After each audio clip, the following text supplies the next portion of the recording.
finally got online to research, and the first online chat they found, they were told by others who had been down the road that the best advice they had in their experience was to ignore the disease. The family had been told by the doctors that medication was experimental, and they would need specialists and counselors and have to be categorized at school, and depending on the severity, might need a special school and not to attend public school at all. The people online said that the medication they'd give them permanent side effects and not done much for their symptoms. They had lost their chance to get educated with normal children, and that their parents' deductibles had cost them a fortune in therapy and medication trials. They said to ignore it and let him develop his own way to deal with it. I'm just going to cut that off for a minute here. I do have a sample contract for everybody to take a look at that I pulled out of a Colorado school district. It's not an IEP, but it is a supplemental education services contract, which basically is a little bit more modern. It was brought to light during the Bush administration, No Child Left Behind. And it pretty much is shaped exactly the same way that an IEP is. Everybody got one? I took a look through it.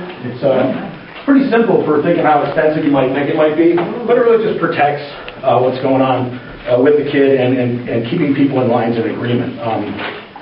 Remember that the parents are the one with the special needs kids and not the teachers, so they're the people that are going to decide and be most powerful, the team that's put together. If you take a look to the back, take a look, there's a breakdown of this child who was in the cancer center, and if you take a look at the graduation picture there, you'll see that yes, that's me. Believe it or not, I was and still am a special needs parent. That's my son Adam we were talking about earlier.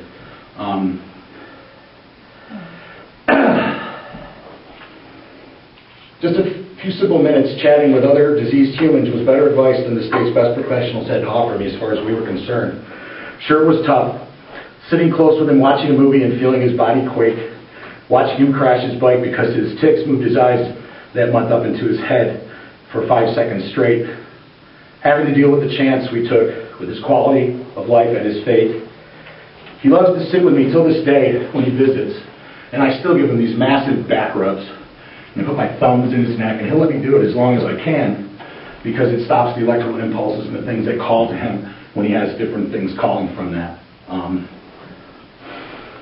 Having to deal, he loves to sit with me, okay, we went over that, because it reveals the tension, electrical call to tick and squeak and whistle that he has. We must take in consideration the absolute power of the human body and the mind and the spirit and explore and research ourselves before making decisions that will make or break these children's lives. Sorry, a little shaky about it, but it's still something I have to deal with every day with him. And if you look through here, he started out just an average normal kid at age 11, and that's when he was diagnosed down at the hospital. We decided to ignore it and let him handle it. If you see her in the picture in front of the computer, it was an iffy time. We weren't sure which way it was going to go with him. But by the time he reached 16, he had used comedy to jump out in front of people and grew confidence and just become a great kid. And we find out, too, that he was actually pretty intelligent, almost in a savant kind of way. He held a 3.83 all through high school, graduated a calculus tutor, and if you move on here to see, he always had a job. He had his own car all the time. He fell in and out of love twice before he was 18, and now he's moved on to working for the Ford Corporation and has one of the best jobs in the city. And if you see there, he is still single. And it's just a good story that, you know, you got to investigate yourself. Don't take the words of doctors and psychologists and everybody. They're professionals and they know what they're doing. But this is a perfect example of where I found some advice online from the people who actually had it for years. The two people that I was chatting with, this is the first day we found out I got that. That they had said, man, we've been through it all. And it's just, you know, the medication that they wanted to put him on was senior citizen high blood pressure medication. Experimental, caused tics to stay in one area. That's what they wanted because these things move. I mean, one day he'll just be shifting his whole stomach.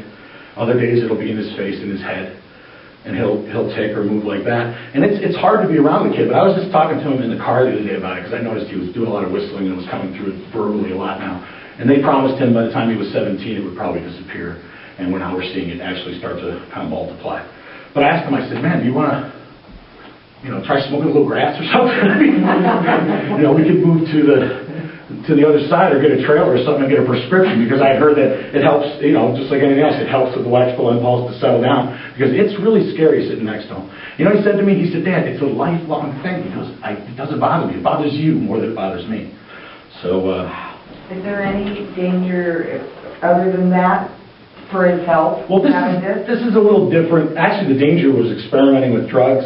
The danger was pointing him out as a special needs kid so that he would feel that. By ignoring it, we made him deal with it. And his human nature and the animal in him and the natural male instincts, he dealt with it. It was tough. But in the end, he turned out a shining, great, bright kid who's got a great future. And we ignored the advice of professionals, and it was a rough road. And we won. But I'm sure the odds are different when you get into different kind of diseases. I mean, Tourette's is a little different than cerebral palsy or some of these other things that we've been talking about, because it is kind of controllable, and although he's good at it, at controlling it, take a look at him. He's just an amazing kid. So did he show signs of this before he was diagnosed? No, the doctor noticed it, and then once we got home, of course, we started noticing it. Oh, okay. Just general ticking and popping and stuff like that. But you never noticed before? No, yeah. So has it gotten worse? It's had its time, but it moves, and that's the weirdest thing about it. It'll be his feet and his legs. He's on his bike. He's like 13 years old, and his eyes go up to his head for 5 seconds. So I couldn't let him ride a bike anymore. Finally he got so mad, I just let him, and he crashed every time. It only lasted about 3 weeks. Sometimes they last a day. But when you sit there and you're watching a movie with the kid, and you're crying inside, you're like, but you're trying to ignore it. And this is 10 years of this, And here he is, man. More successful than me at this point. But what about driving? Is it dangerous to drive? He hasn't gotten into his eyes or anything like that yet. And, we never even brought it up to the high school. Are there days or times, weeks, periods when he has no symptoms at all? Does it go through times of not? No, it's when he's awake. When he sleeps. Really? He's calm as whatever. But I'm sure it's got to do with an oxygen process, and it's just electrical impulses. He's got a short, like my caddy. And he runs hard. He's like the city's top Warcraft guy, gamer, brainiac. And he builds up Warcraft characters and sells them for $400 online to people who want to cheat and get better at it without doing all the work. And he just starts again, and a month later he's got another $400. But he's a smart kid, and like I said, he is single. So if you have a girlfriend who's interested in somebody good looking who holds a job and has his own place, his phone number's right on there. And crashes his license every once in a while.